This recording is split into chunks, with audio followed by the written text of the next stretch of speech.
Ce terrain accueille d'habitude des matchs de foot, mais de plus en plus, c'est un sport moins connu en Belgique qui se pratique ici. En Afghanistan, le cricket est un sport national.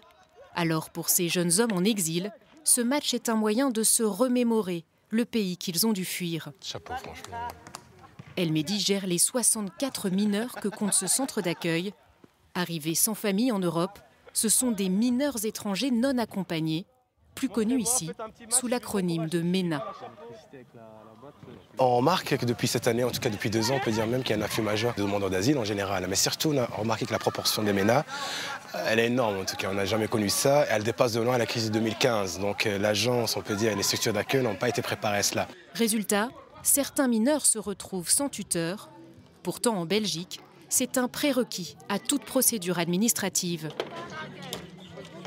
Ce jeune Afghan de 16 ans est arrivé il y a un mois. Il attend toujours qu'on lui désigne un représentant légal. J'ai besoin de quelqu'un pour m'aider à remplir ma candidature à une protection internationale, mais aussi de quelqu'un à qui parler des problèmes de la vie quotidienne.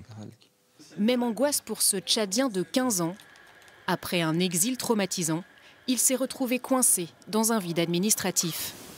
On a tout patienté, ça fait presque 3 mois ou 4 mois comme ça, j'étais sans tuteur. C'était un peu difficile pour moi, quoi. Parce que j'étais ici sans parents et les tuteurs qui vont être notre parents ici pour nous expliquer certaines choses. C'est une bonne idée, oui. C'est le rôle de Didier, tuteur professionnel. Aujourd'hui, il est venu au centre pour aider ces 4 mineurs à préparer la prochaine étape de leur procédure d'asile. Normalement, ça va être bientôt à votre tour. Je dis bien normalement, parce qu'au niveau du CGRA... Sur les 46 MENA dont s'occupe Didier, les 3/4 sont afghans.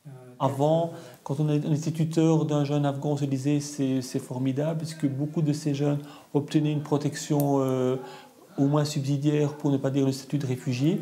Depuis l'arrivée des talibans en juillet et en août, paradoxalement, alors que le pays est encore plus instable qu'avant, la Belgique semble nous dire que puisqu'il y a un nouveau régime politique qui apparemment apporte une certaine stabilité, je ne sais pas laquelle, eh bien les jeunes sont peut-être moins en danger.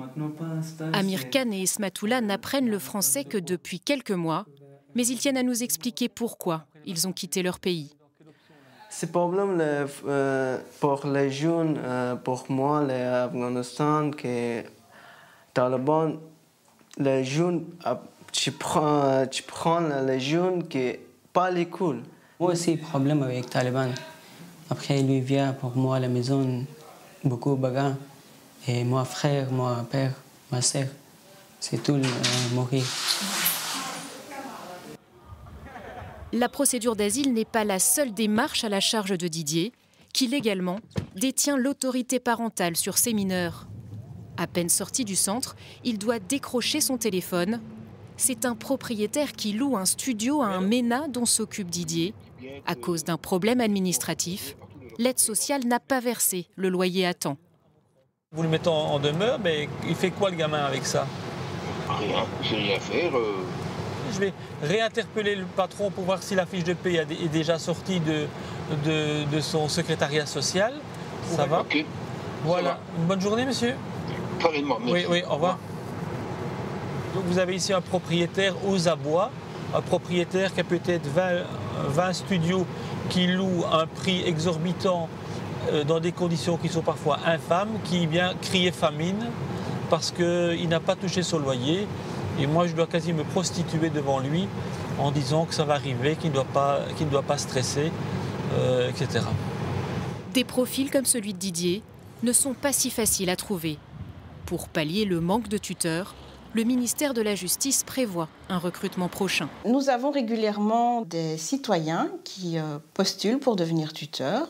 Le plus important, c'est d'avoir des personnes qui ont les compétences humaines, qui ont un intérêt pour les matières liées à la migration, liées à l'enfant qui migre. Difficile dans ce cas de ne pas se prendre d'affection pour certains mineurs. Saïd vient de fêter ses 18 ans, mais Didier lui rend toujours visite. Alors tu dois surtout pas avoir peur, Saïd, à ton prof de géographie, de lui dire « Monsieur, je ne comprends pas ce que vous voulez me dire là. Est-ce que c'est bien ça que vous demandez ?» Le tuteur ne s'en cache pas.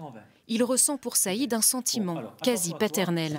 Aujourd'hui, même dans sa classe de 4e professionnel, en français, il bat les Belges, quoi.